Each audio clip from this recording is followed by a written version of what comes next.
But it's been beautiful. That's great. Good to see you. Yeah. Happy Saturday before primary election day.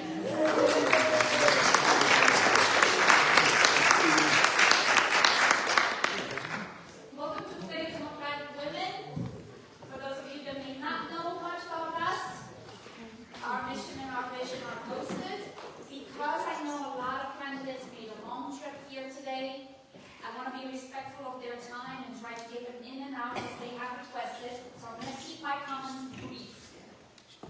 But we all know democracy is not a state, it is an act, as John Lewis reminded us. And I'm pretty sure that if you are in this room, you're deeply aware of what's at stake. So I'm grateful that you came, I'm grateful that you made a trek here and came to speak to our members and our audience on Facebook Live.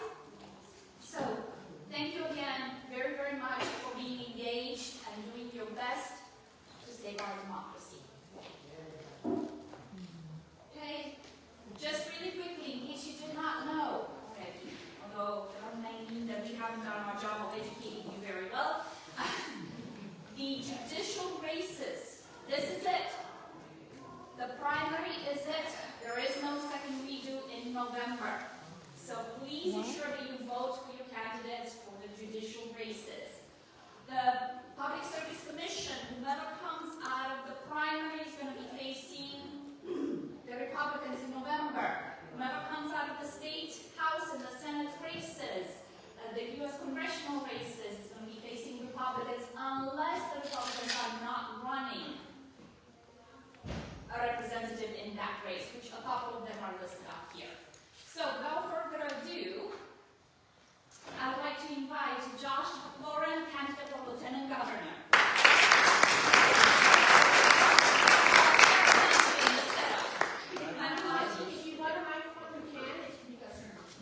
The setup is we're going to give them the chance to introduce themselves when the green card and tell us about their campaign. When the green card flashes, we're going to be able to take a couple of quick questions from the audience.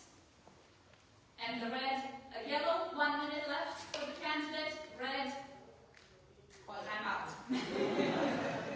Well, good morning, everybody. My name is Josh McLaurin. It's such an honor to be with you all. Thank you, Nora. Thank you to the Fayette Democratic Women.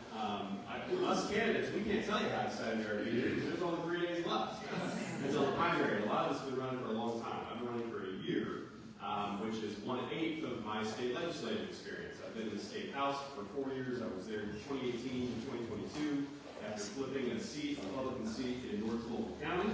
Then I moved to the state Senate, where I have been serving alongside the Senate Democrats for 4 years. And I'll be very brief today. I think what I want to convey more than anything this morning is that I'm ready to fight. And I think there are Democrats all over the state, both elected officials, candidates for office, but most importantly, the voters, who are ready to see some spine, who are ready to see some real fight in response to these conditions. Because the way we got here in the first place is a failure of courage, a failure of people to stand up and call out what was happening. A lot of people who thought Trump, that will resolve itself. Somebody else will worry about Donald Trump and all of our institutions. But every time we look away, what happens? The Supreme Court says, we're going to take away the light voting power. When we look away, Congress says, we're going to let your subsidies lapse. The federal health care subsidies that are keeping so many people afloat. And 700,000 Georgians have lost their health insurance since December when those subsidies lapsed, which is a predictable consequence. So again, in politics we often talk about the opponent being extremists and evil in these large cartoonish terms, but the real evil in politics is indifference. And it's always been that way. And I know because I took a class on the Holocaust in college. Evil happens when we look the other way. So that is what I think we really need this fall. I think we need fighters. I think we need people who are bold. I was doing an interview on the news the other day, and the reporter said, well, you're calling Trump a narcissist, and you're really sticking it to him in the state Senate. Aren't you worried that's going to lose you votes in the general election? I said, I think it's going to earn me votes in the general election. Because I know there's a lot of Republicans who are very tired, independents who are very exhausted of what's been happening in this country, and we've seen that pendulum start to swing. So what I think Democrats need to offer in November, which I want to offer as your next lieutenant others to be steady-handed, but to be bold, to be composed, but to be fierce. And I think if we handle that balance correctly, then we can stay true to power, hold Republicans accountable, but also still protect the institutions where we can be bipartisan and get things done when it's time to work for the people. So very quickly, the two big things I'm proud of in the state Senate were I passed the first ever statewide regulations on the predatory car booting industry. If you ever got your car booted, I can see the tempers swinging my way.